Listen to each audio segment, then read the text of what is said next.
Il presidente della Corte d'Assise di Caltanissetta, Balsamo, commenta la sentenza in Cassazione al processo Capaci bis. È un contributo per accertare la verità.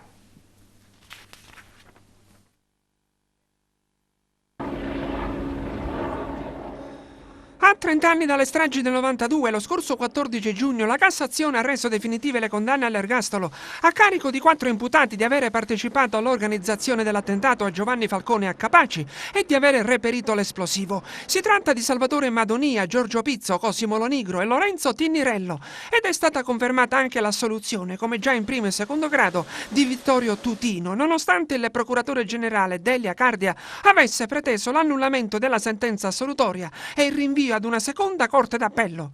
Ebbene, a tal proposito interviene il giudice Antonio Balsamo, già presidente della Corte d'Assise di Caltanissetta, che allo stesso processo Capaci bis ha pronunciato la sentenza di primo grado e commenta: la conferma della sentenza emessa dalla Corte d'Assise di Caltanissetta sulla strage di Capaci è un contributo importante per l'accertamento della verità su uno dei fatti più gravi della storia italiana. La sentenza peraltro segnala la completa possibilità che dietro questo drammatico evento ci sia una convergenza di interessi tra Cosa Nostra e centri di potere esterni. Questa conclusione viene raggiunta essenzialmente sulla base di 2 elementi. 1. Le dichiarazioni di Antonino Giuffre a proposito dei sondaggi preventivi che sarebbero stati effettuati da Cosa Nostra presso ambienti politici ed economici prima di dare avvio alla strategia stragista. 2. La decisione di Riina che il 4 marzo 1992 comunicò a Vincenzo Sinacori che bisognava porre termine alla missione romana per uccidere Falcone, perché c'erano cose più importanti che sarebbero state realizzate in Sicilia. E poi Balsamo aggiunge: questa sentenza cerca in maniera inconfutabile la fase preparatoria dell'attentato, ma al tempo stesso apre la strada a un ulteriore lavoro di ricerca della verità, che può essere il modo migliore per onorare la memoria di un grande magistrato come Giovanni Falcone.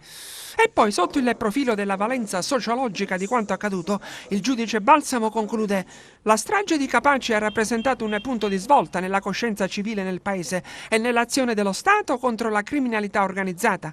Essa ha costituito l'inizio della fine di un'epoca in cui la mafia dei Corleonesi poteva contare su un rapporto di alleanza con il mondo sociale, economico e politico. Poi Balsamo ringrazia la giudice a latere del processo di primo grado del Capaci bis, l'agrigentina Graziella Luparello, che è stata quindi al suo fianco e che adesso è GIP GUP a Caltanissetta. Le parole di Balsamo: ringrazio la Luparello per la straordinaria collaborazione in questo processo, un vero e proprio punto di riferimento.